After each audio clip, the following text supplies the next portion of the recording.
Hello friends, welcome to my YouTube channel Crack IELTS with Simmer. If you are new here, please do subscribe to my channel so you can get all the latest updates on IELTS preparation. So if you don't know me, my name is Simmer. I'm a CELTA certified English language teacher. I have been trained by British Council, IDP Australia and University of Cambridge. And I have scored band 9 in all the 4 modules on IELTS test. So in today's video, I'm gonna talk to you guys about speaking module. So we will talk about everything you would need to know to improve your score on IELTS speaking module. So if you know these 7 tips that I'm going to share with you in today's video, that will definitely help you improve your speaking band scores. And not just 7 tips, at the end of the video, I'll give you one bonus tip which is really important and that will help you shoot your score in the speaking module from maybe band 5 to band 7. So stay tuned with me and watch this video till the end so that you can get all the latest tips for your speaking test and improve your speaking band score from maybe a band 5 to even a band 7. So let's get started and know what are those secret 7 tips and a bonus tip at the end of the video. Let's get started.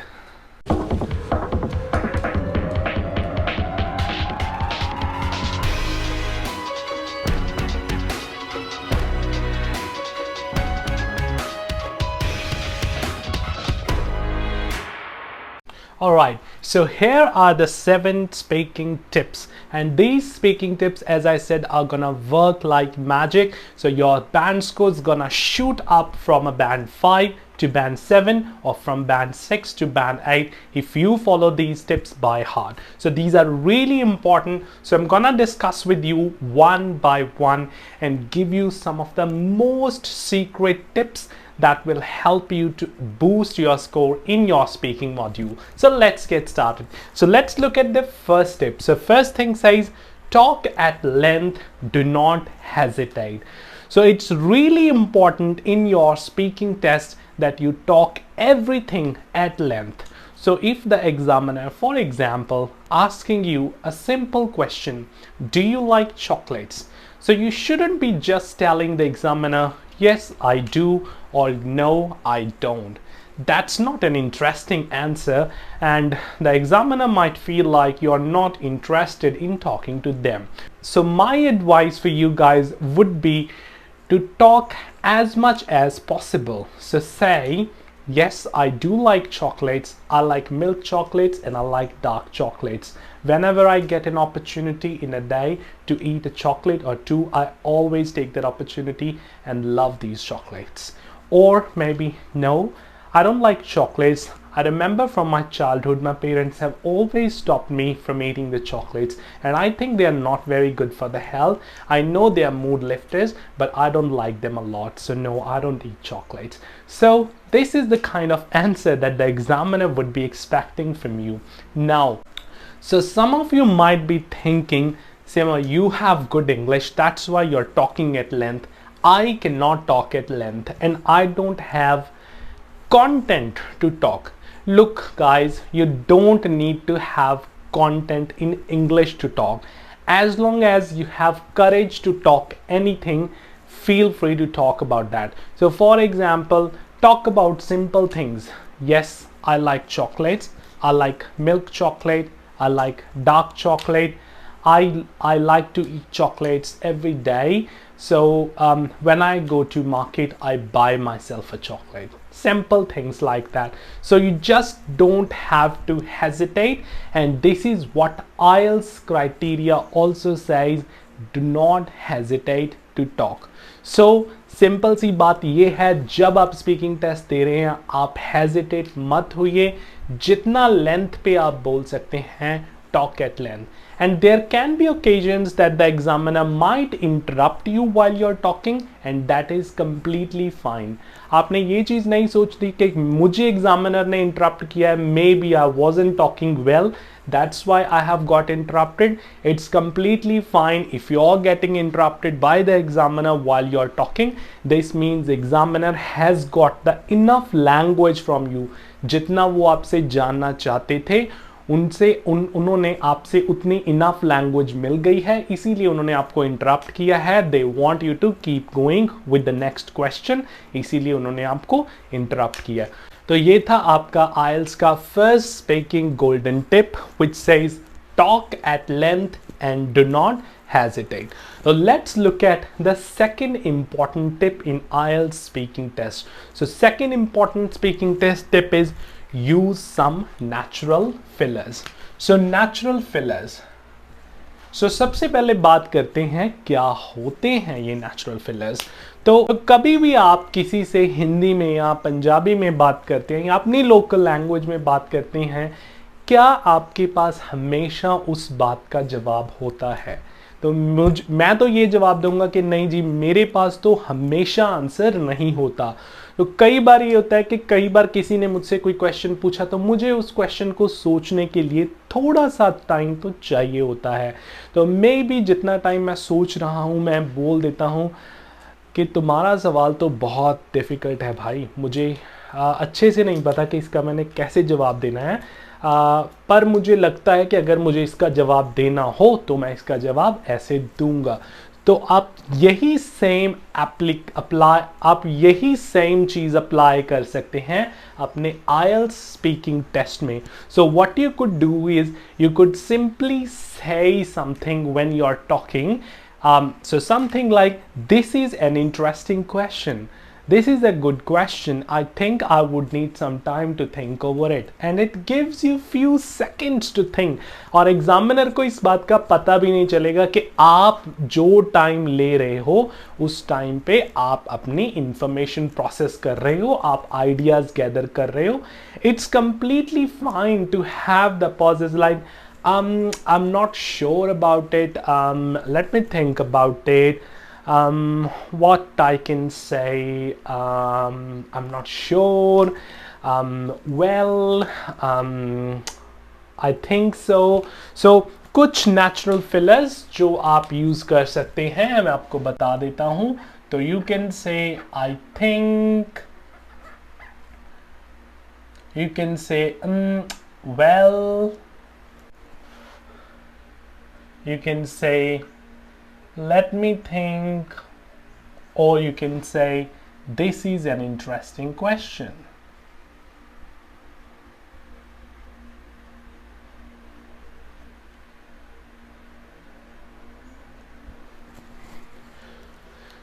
तो ये आपके बहुत ही natural fillers हैं जो आप IELTS speaking test में use कर सकते हैं, और ये आपका स्कोर डिक्रीज नहीं करेंगे, ये आपका स्कोर इम्प्रूव करेंगे।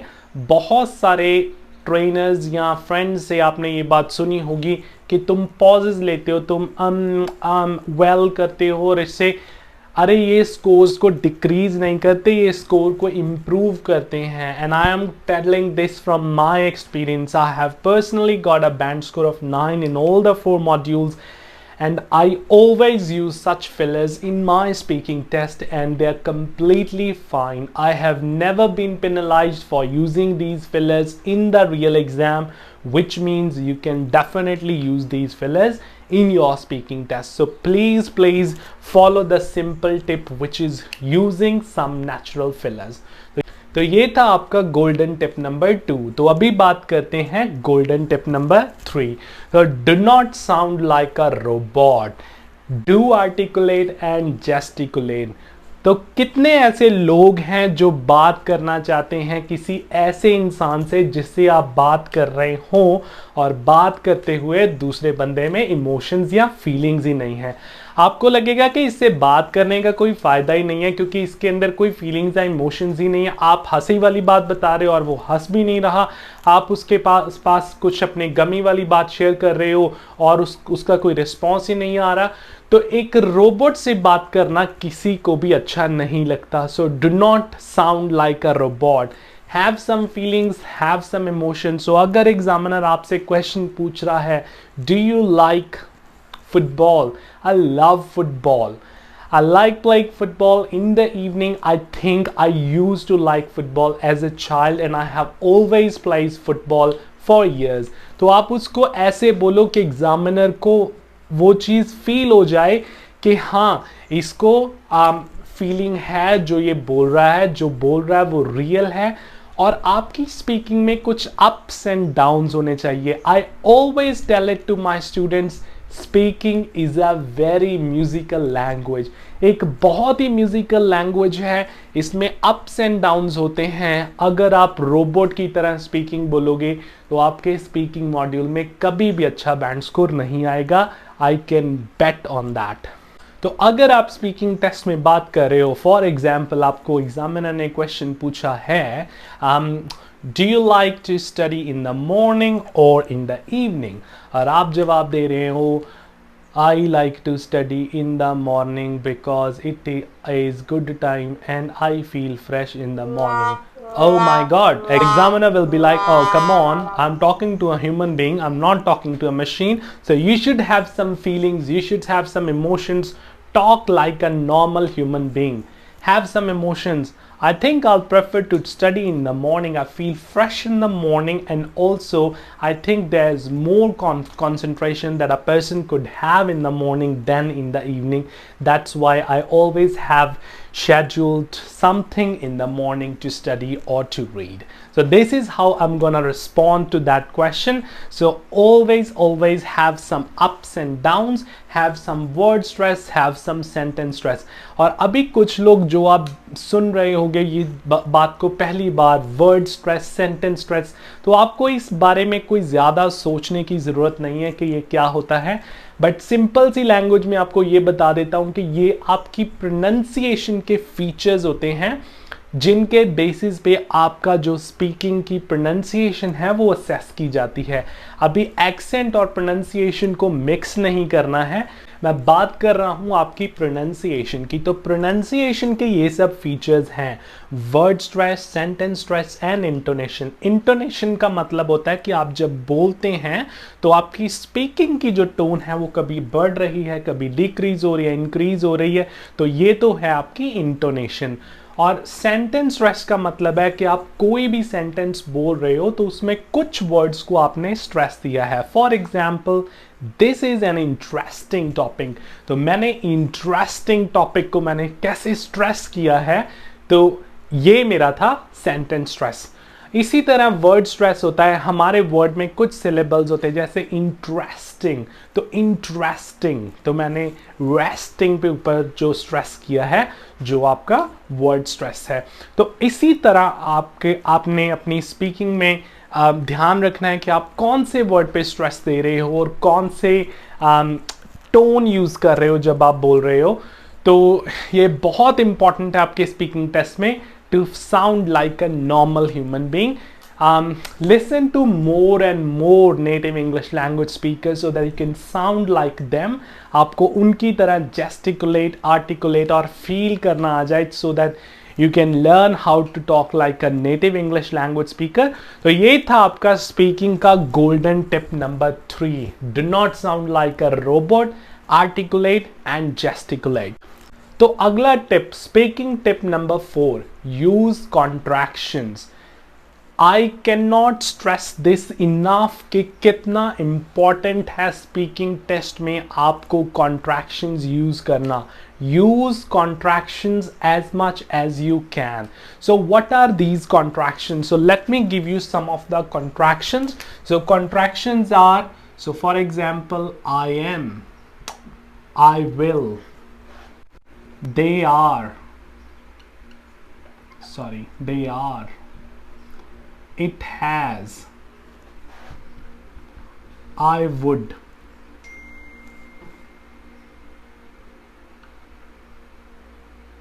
they were।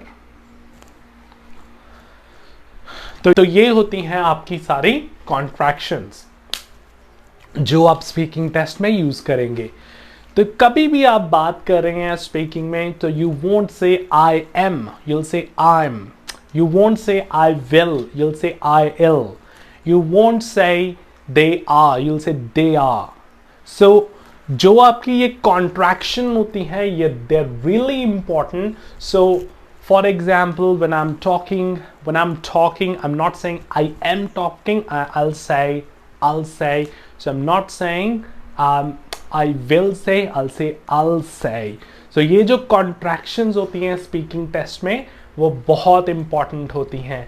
इवन आपका IELTS स्पीकिंग एग्जामिनर भी contractions यूज करता है. फॉर एग्जाम्पल, जिन्होंने IELTS का टेस्ट दिया होगा उन्होंने ये बात सुनी होगी कि जब आप IELTS का पार्ट 2 खत्म करते हो और पार्ट 3 पे जा रहे हो तो IELTS एग्जामिनर आपको एक सेंटेंस बोलता है. तो वो सेंटेंस क्या होता है?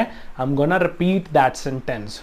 तो फॉर एग्जाम्पल पार्ट 2 में आपको क्वेश्चन था, लॉन्ग टर्म में आपको क्यू कार्ड था, describe a situation when you were not feeling very comfortable. तो लेट्स से ये आपका क्यू कार्ड था. तो एग्जामिनर क्या बोलेगा? So we've been talking about a situation when you were not feeling comfortable. In the next part of the speaking test, I'd like to talk about some more general questions related to this. तो आपको examiner ये sentence बोलेगा.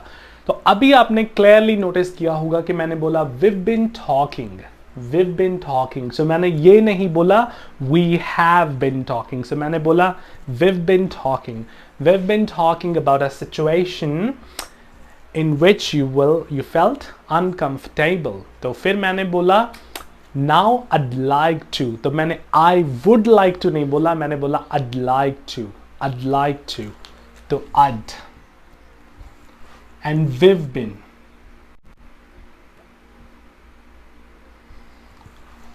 और मैंने been भी नहीं बोला, मैंने बोला been. So this is been, we've been.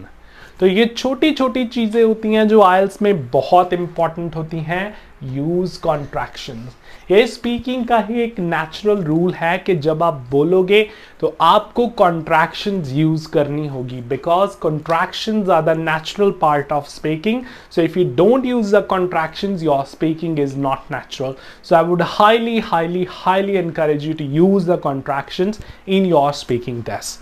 तो अगला जो टिप है वो क्या है? Speak clearly and slowly. Golden tip number 5. तो अगर आप speak when you're talking and you're not talking clearly and slowly, the examiner won't be able to understand you. Even आपने IELTS एग्जामिनर्स को भी बोलते हुए सुना होगा कि वो कभी भी फास्ट बात नहीं करेंगे, वो बहुत ही स्लोली एंड क्लियरली बोलेंगे सो दैट जो सामने वाला पर्सन है उसको क्लियरली पता लग जाए कि क्या क्वेश्चन पूछा जा रहा है. सो फॉर एग्जाम्पल, जब आपका पार्ट 2 शुरू होता है तो आपको एग्जामिनर्स क्या इंस्ट्रक्शंस देता है? आपको एग्जामिनर क्लियर इंस्ट्रक्शंस देता है. In the next part of the speaking test, I'm going to give you a topic and I'd like you to talk about that topic for about 1 to 2 minutes. I'll also give you 30 seconds to prepare for the topic, and when you're ready, you can start talking. Don't worry about the time. I'll let you when the time is up. Do you understand? So ये आपको examiner clearly instructions देता है और आपको पूछता है. तो आपने देखा है कितना क्लियरली और स्लोली एग्जामिनर आपको डिस्क्राइब करते हैं. तो this is how you are expected to talk. You are expected to talk clearly and slowly. Do not rush. I know exam pressure or being assessed is a big thing. अगर मुझे पता हो कि मेरे सामने वाला मेरी लैंग्वेज को टेस्ट कर रहा है, उसे असेस कर रहा है, I will be feeling the same pressure. But आप ये चीज़ के लिए प्रिपेयर होके जाएं that the examiner is going to test you there, you are going to get tested. तो इस बात का अपने मन से बोझ निकाल के जाइए so that you can feel relaxed, calm and you can talk clearly and slowly. So golden tip number 6 बात करते हैं, which is a pro plus tip. तो 7+ बैंड स्कोर लेने हैं तो ये टिप को फॉलो करिए. Use idiomatic language. तो IELTS में idiomatic लैंग्वेज यूज करने का मतलब ये नहीं है कि आपको बहुत सारे idioms याद कर लेने हैं. idioms यूज करने का मतलब ये है कि अगर आपको 3-4 भी idioms आते हैं, आपको बस मौका ढूंढना है कि आपको वो idioms कहाँ पे फिट करने हैं.